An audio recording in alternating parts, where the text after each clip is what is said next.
Bom, pessoal, tudo bem? Estamos aqui iniciando mais um capítulo, mais uma jornada do Qual é o Seu Negócio.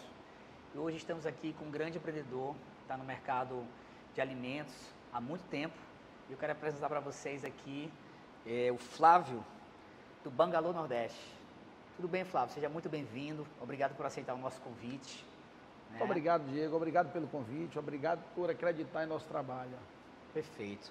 Flávio, a gente tem uma sequência de perguntas aqui, que é para poder inspirar outros empresários, outras pessoas que já estão tentando, ou já estão no mercado, ou estão tentando iniciar a sua jornada.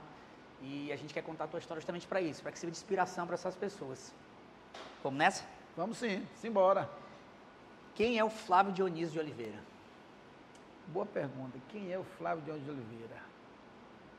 Maranhense de São Luís do Maranhão, 51 anos, trabalhador desde criança, filho de pais trabalhadores. Meu pai foi um vencedor, veio do interior, veio da roça, veio para a cidade, trabalhou, conquistou o espaço dele, conquistou a família dele, conquistou a empresa dele, o trabalho dele e sempre teve como meta, como ordem, como prioridade os estudos para os filhos.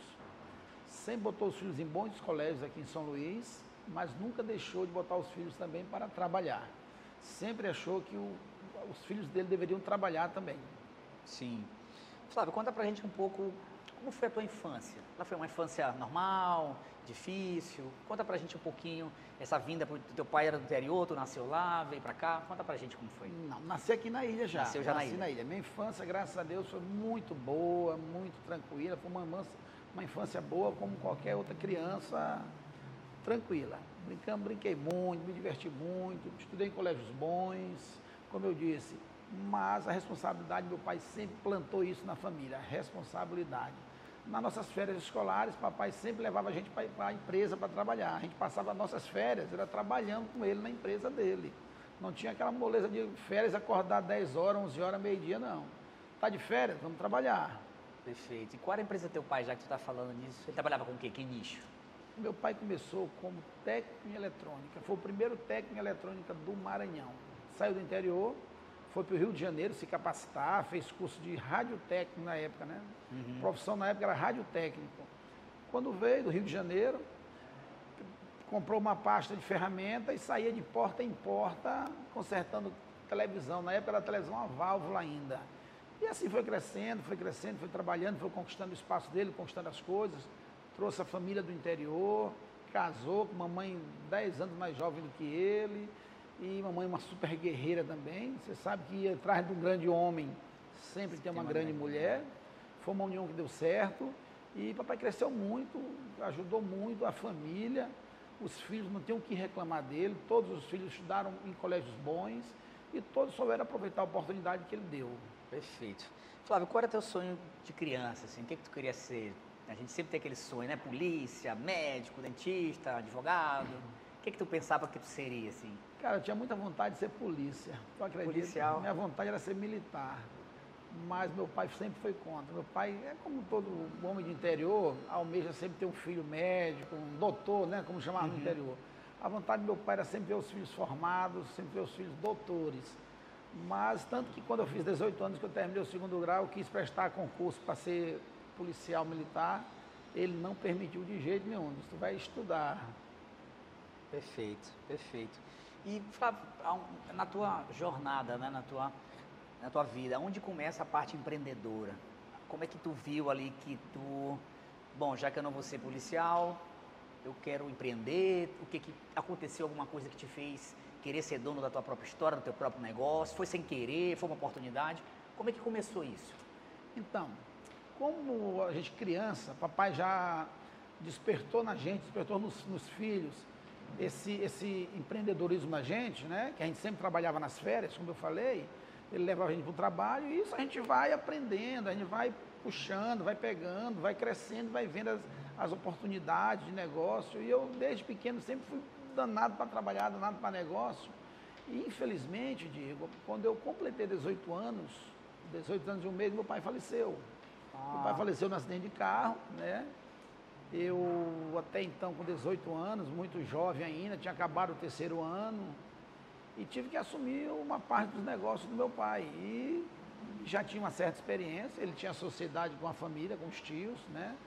E eu passei 2 anos de sociedade, eu acho que no máximo isso, e resolvi partir para o próprio negócio, eu resolvi assumir tudo. Eu achei que o negócio que meu pai deixou era para a gente administrar, não era para tios administrar. Sim. E aí eu puxei a rédea para mim, puxei a responsabilidade para mim e crescemos o negócio, graças a Deus. Foi um negócio que carregamos por um bom tempo, só que como todo mercado muda, o mercado mudou e aí eu também tive a vontade de mudar, tive a opção de partir para o ramo de alimentação, que é um ramo que eu sempre gostei. Sim. Que eu achava que era um ramo que dava muito dinheiro, como todo mundo pensa. Uhum. Esse negócio que tu fala que é da família era de eletrônica? Era de eletrônica, eletroeletrônica. Meu pai foi um prestador de serviço que teve aqui na década de 70, 80, 90. Ele era o maior representante que tinha aqui dentro das marcas de eletroeletrônicos. Perfeito. E conta pra gente então como é que começa a tua jornada no nicho de alimentação, que tu disse que já, né, gostava. Até então eu estava tinha 3 lojas no centro de eletroeletrônico, né? Ganhei muito dinheiro, trabalhei muito, era um ramo saudável. Só que com a economia mudando, a economia do país mudando, a gente começa a perceber que aquele ramo já não está mais agradando como agradava. E eu sempre disposto a ganhar mais, sempre disposto a empreender, achei que aquilo para mim já tinha dado.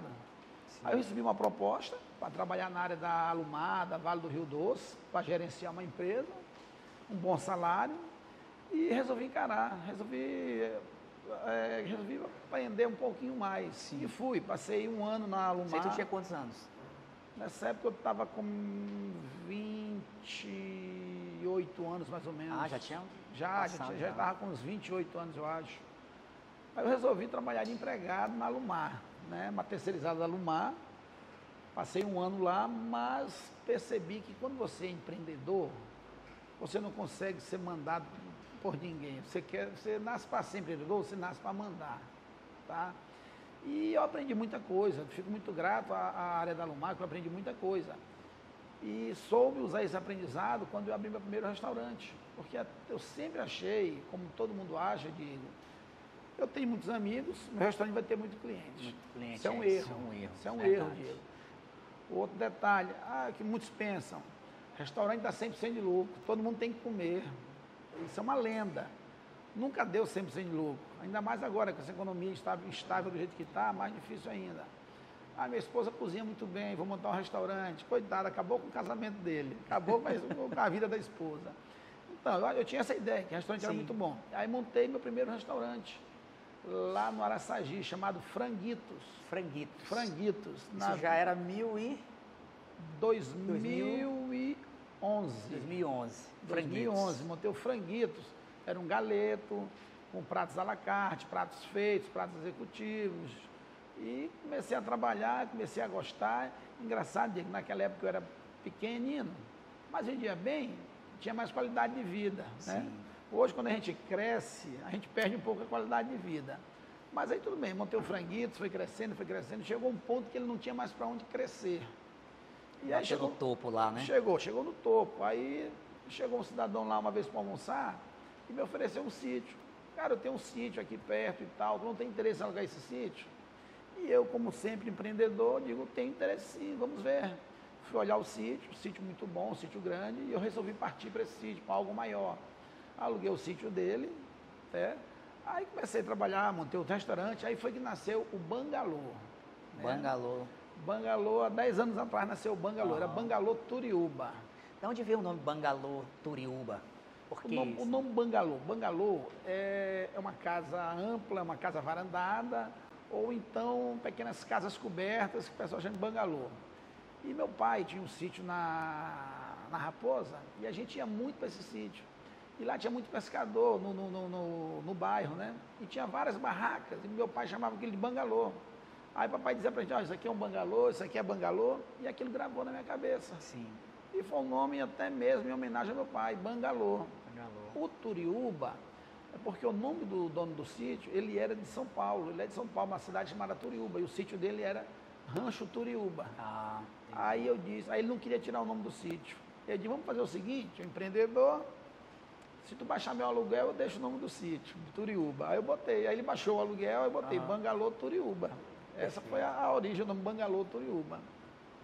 E conta pra gente como foi essa jornada tua, quando tu começou o Bangalô Turiúba. Qual foram as dificuldades iniciais ali? Porque aí tu me disse que chegou no topo do nicho de galeto. E aí tu mudou para o nicho já mais aberto, mais amplo, aberto, maior, que pegava maior, né? Uma casa com mais de 200 lugares, mais funcionários, uma outra estrutura. Quais foram as dificuldades que tu passou aí? Tendo em vista que eu passei um ano no Franguitos, adquiri uma boa experiência. Então, o que acontece? O que eu fiz para aprender a trabalhar no Bangalô Turiúba? Comecei a frequentar tudo quanto é restaurante de São Luís. Chegava em todos os restaurantes, sentava, batia papo com o garçom, ficava com o gerente. Uma análise de mercado ali disfarçada ali, né? Fazendo uma pesquisa de mercado. Sim. Fazendo pesquisa de mercado e levando e aplicando no meu, levando e aplicando no meu. Perfeito. E lá era só final de semana, né? Então eu tinha muito tempo durante a semana. Então, lendo, estudando e aprendendo, e o ramo da alimentação, Diego, é um ramo muito dinâmico. Você aprende no trabalho mesmo, você vai aprendendo com o garçom, você vai aprendendo com a cozinha, você vai aprendendo fazendo. Então, isso me deu muita experiência. E aí eu passei 2 anos no Bangalô Turiúba.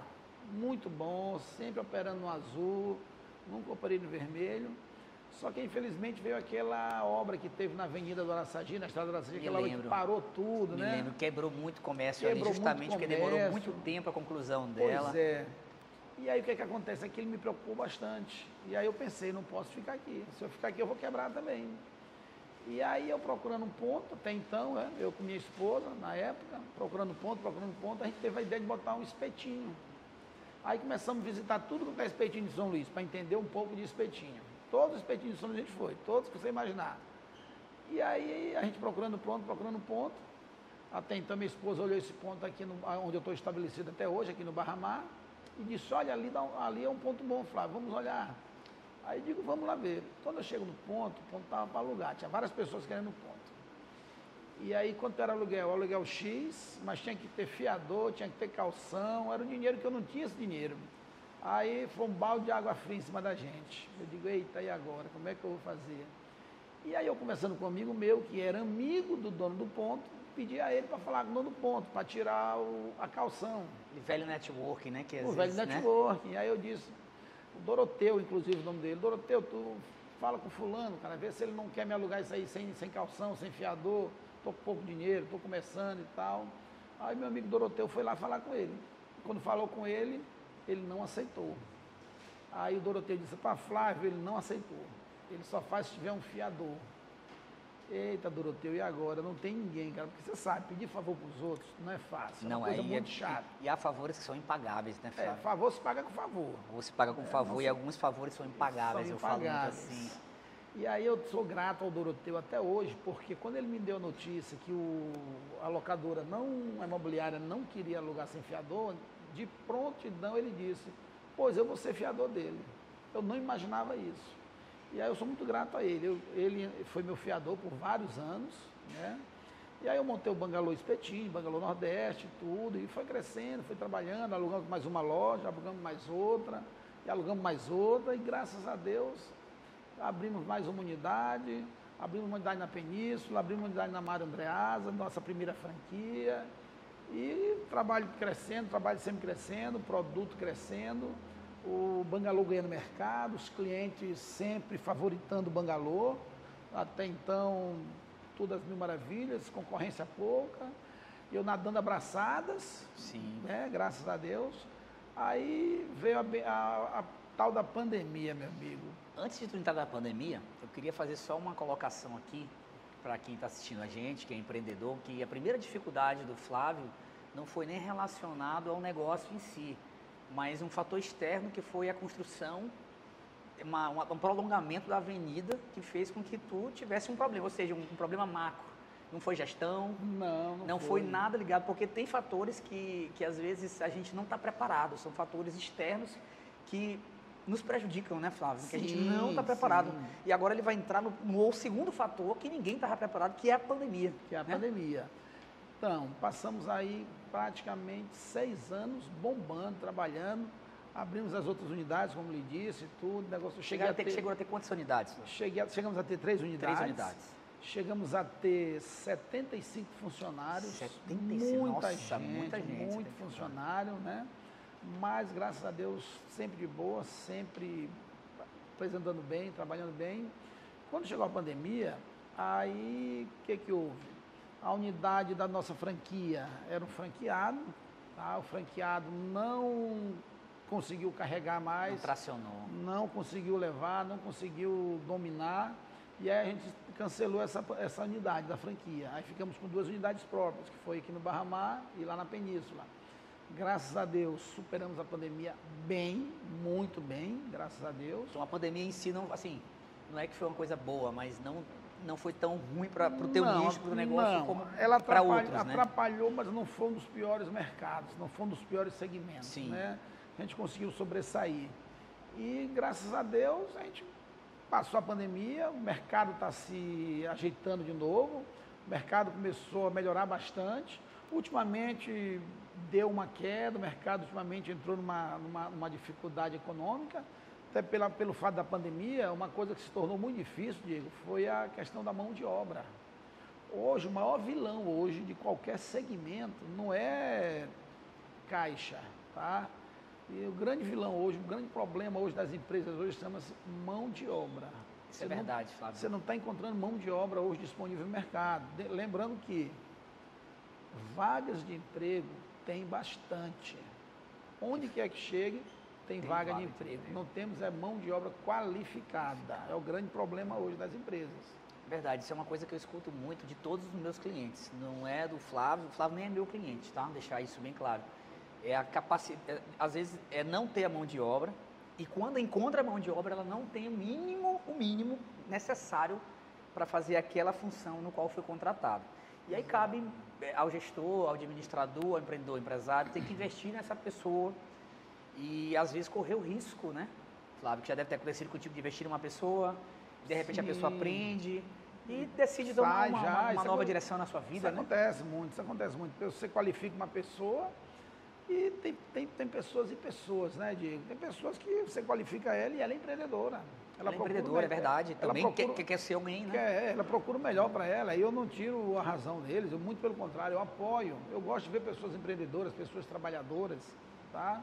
Já perdi muitos funcionários para o mercado de trabalho, mas assim, às vezes você até tem um bom negócio, tá? Você tem uma mão de obra qualificada, seu produto é bom, mas tem uma coisa, Diego, que se não for boa, não existe empresa boa, é a gestão. Se você não tiver gestão, tudo vai por água abaixo. Concordo contigo, Flávio. Flávio, qual foi, assim, o que tu vê nesses 10 anos aí de Bangalô, né? O que tu considera? Eu não vou botar nem do... Vamos falar do Bangalô, estamos falando do Bangalô hoje. Qual a tua maior dificuldade que tu teve? Que tu pode dizer assim, não, essa aqui me baqueou, essa foi a que marcou. A dificuldade que tu pensou que, pô, será que essa vai? Qual que tu considera? Com certeza tu tem várias, né? O empresário ele tem uma fase, a gente passa por fase de altos e baixos, mas qual foi a que te marcou? Uma sazonalidade grande, mas graças a Deus, com o mercado que eu entrei há 10 anos atrás, era um mercado que ainda estava muito aberto, ainda estava vaga para todo mundo no mercado, eu não posso reclamar do meu segmento. Até mesmo no período da pandemia foi difícil, mas eu não vou te mentir, Diego, hoje, nós do segmento de alimentação, estamos passando por mais dificuldade do que na época da pandemia. Hoje, então, 2024, você está falando isso? Hoje, 2024. O ano de 2024 não foi um ano bom.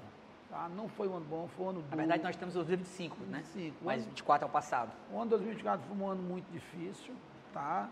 As coisas subiram demais, os preços subiram demais, as taxas subiram, as linhas de crédito subiram, o crédito muito difícil, então isso atrapalhou muito a vida dos empresários. Tá? Sim. Cada dia que passa, se o governo, se a economia do país não der uma melhorada, vai ficar mais difícil. Assim, hoje um supermercado, ele consegue remarcar os preços dele. Um supermercado, Diego, ele consegue repassar ao consumidor o reajuste do preço. Por quê? O supermercado, ele é necessidade básica. Você tem que comer, beleza, você tem que comer. Você vai ter que ir em qualquer supermercado. Mas você vai ter que comprar o arroz, comprar o feijão, comprar a carne, o açúcar, o óleo, o café, porque isso é necessidade básica. O restaurante é diferente. É diferente, O restaurante não é necessidade básica. Só vai no restaurante que está com dinheiro sobrando, tá? Ah, meu dinheiro está pouco, eu vou em outro restaurante mais barato. Ou como em casa. Ou como em casa. Então, eu costumo dizer, Diego, costumo dizer, para você empreender hoje, tem que ter sangue nos olhos e não adianta você ter uma empresa só para pagar a conta, tá? Ela tem que dar lucro. Tem que dar lucro. Empresa foi feita para ganhar dinheiro, para dar lucro, tá? Então, o que acontece? Eu digo nas minhas mentorias, nas minhas consultorias que eu dou aos empresários, eu digo, gente, daqui a 10 anos, olhe para trás e veja o que você construiu. Ah, eu comprei um carro, eu comprei uma casa, comprei um terreno, investi, formei um filho, fiz isso, fiz aquilo. Você fez alguma coisa. Mas se você olhou para trás, não fez nada, passou 10 anos só pagando conta, trabalhando e não ganhou nada, você passou 10 anos trabalhando errado. Tem alguma coisa errada, né? Tem alguma coisa errada. E é isso que eu tenho medo. Trabalhar sem resultado. Perfeito, perfeito. Fábio, hoje, né, com toda essa bagagem que você acumulou ao longo desses 10, há muito tempo, mas como a gente está aqui no Bangalô, o que tu vê, como é que tu enxerga os próximos desafios, como é que tu vê os próximos 10 anos, para o nicho de alimento, e para o empreendedorismo em geral, com toda a tua bagagem, o que tu tem a dizer hoje? Quais são os desafios do futuro? Né? Então, como é que tu está te preparando o Bangalô para os próximos 10 anos? Sim, eu vejo o seguinte, Diego, o que se fazia há 2 anos atrás, hoje já não se faz a mesma coisa. O mercado muda. Muda rápido, né? É volátil, tá? O ser humano, ele é feito de sentimento, tá?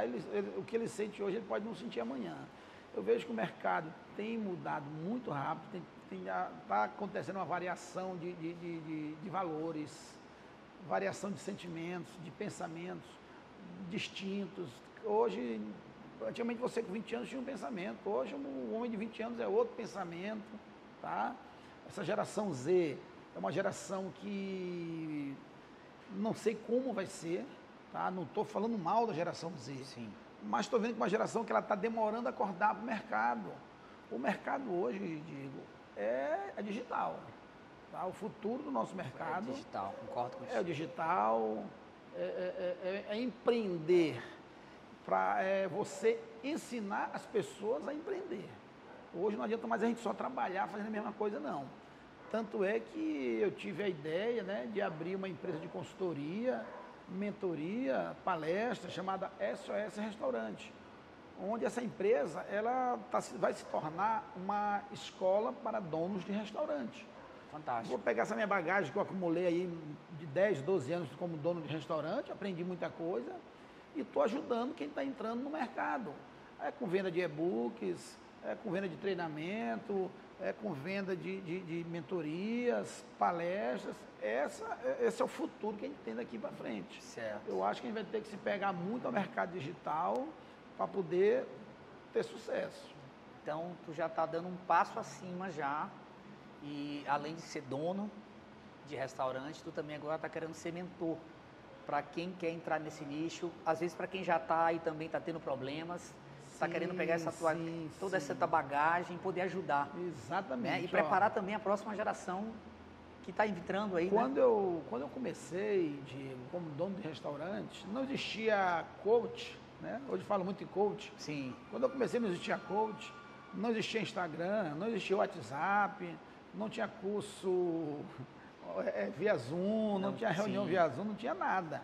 Ou você pegava, ia estudar mesmo, ou viajava presencialmente. Fazia o negócio acontecer. E não tinha nada do ramo, tá? Não tinha nada que te ensinasse, nem curso de gastronomia você via. No Brasil, acho que não tinha nem curso de gastronomia ainda. Sim. Tanto que os chefes de cozinha todos eram de fora, eram de outros países que vinham para o Brasil. Então, o que acontece? Como eu ia aprender? No dia a dia, na lida, ia para os restaurantes, aprender por repetição, aprender olhando fazer, aprender perguntando, assim que a gente aprendia. Então eu tive a ideia de montar essa escola para donos de restaurante, capacitar as pessoas que estão começando. Por quê? quem procura alguém para aprender, Diego, já está na frente de 90% da concorrência. Isso é verdade. Tá? Se eu abro um restaurante aqui e meu concorrente abre outro aqui, eu estou procurando aprender, eu já estou bem na frente dele. Com certeza. Vou fazer em um ano que ele vai levar 10 para fazer. Então, eu acredito... E gastar menos dinheiro também. E gastar menos dinheiro. E tempo é dinheiro. Tempo é dinheiro. Tá? Então, eu acredito muito nesse mercado hoje. Não tem para onde correr. Com a chegada da IA, vai se tornar ainda mais competitivo o mercado. Tá? Vai se tornar ainda mais dinâmico. Mais dinâmico, verdade. Fábio, hoje, o que tu vê como é o diferencial teu do mercado? Porque existem, né? Assim, pegando bangalô e espetaria. Existem outras casas também. O que tu fala assim, nossa, meu diferencial, o que tu vê que é o bangalô? Como é que tu vê que é o bangalô?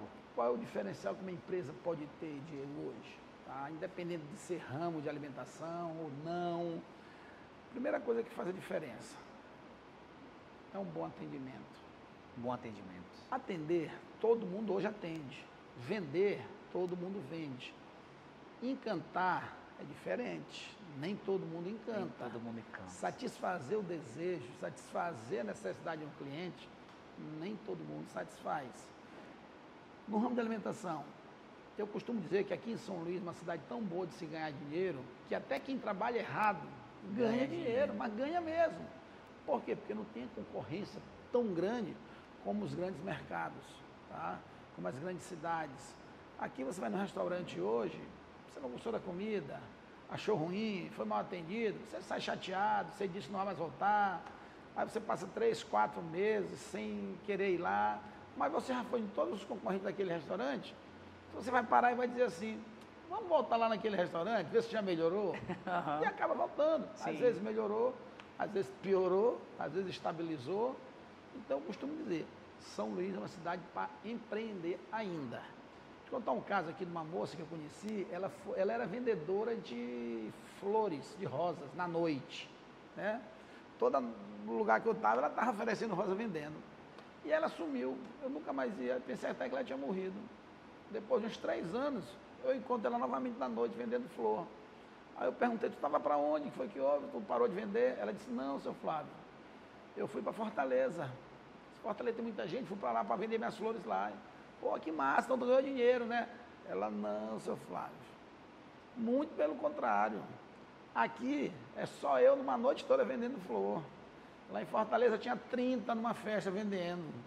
Olha, a concorrência lá é grande, eu tive que voltar para cá. Que o cearense, para todo canto, ele não para. Cearense é danado, gosta. Danado. O povo cearense é um povo que gosta de fazer negócio. Aqui o turismo ainda está pequeno, mas pelo menos a concorrência é pequena, não tem tanto vendedor. Sim. Ela voltou. É a mesma coisa que eu te digo. Por que eu vou para Fortaleza? Por que eu vou para São Paulo? Por que eu vou para... Vamos explorar primeiro o mercado local aqui. Vamos explorar. Depois que explorar, beleza, solidificou, conquistou o mercado, aí vamos pensar em dar um pulo maior. Perfeito. Flávio, já que a gente está falando aqui do nicho de alimentação, vamos desmistificar algumas coisas, né? Sim, vamos. Tem muitos mitos. Em primeiro lugar, todo mundo pensa que a alimentação dá muito lucro. Às vezes você vê uma pessoa comprando uma água mineral, no supermercado, uma água mineral é R$2, R$1,50, mas no restaurante é 5, 6. Eles acham que você está ganhando 300% de lucro.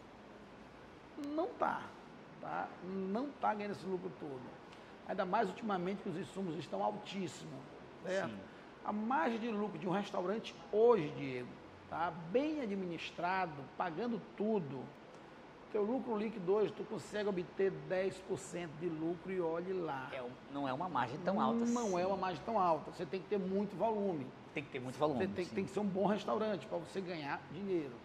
Esse é o primeiro, achar que restaurante dá muito dinheiro. Outro ponto aí também que todo mundo acha que é muito bom. Eu tenho muitos amigos. Eu tenho 500 mil seguidores. Eu tenho uma amizade grande. Vou abrir um restaurante que todo mundo vai comer no meu restaurante. É outra ilusão. É mais fácil um cliente virar seu amigo do que um amigo virar seu cliente. Parabéns. Se transformar. para Eu você. agradeço a oportunidade, agradeço esse tempo que você deu e a credibilidade que você teve comigo, tá entendendo? Você acreditar na minha empresa, acreditar na minha pessoa, na minha história, você também, o teu tempo, teu trabalho, tudo, sua equipe, vir para cá fazer esse trabalho, eu lhe agradeço muito. E você está no caminho certo, você é um cara que conhece vários mercados, já morou fora, conhece outros mercados externos e vive a realidade, tá? É o que a gente tem que fazer, meu amigo. Nós temos que viver a realidade. Perfeito, Muito obrigado, então. Diego. Eu que agradeço também, obrigado por tudo e parabéns, Flávio, pela sua jornada. Obrigado, meu amigo. Tamo junto.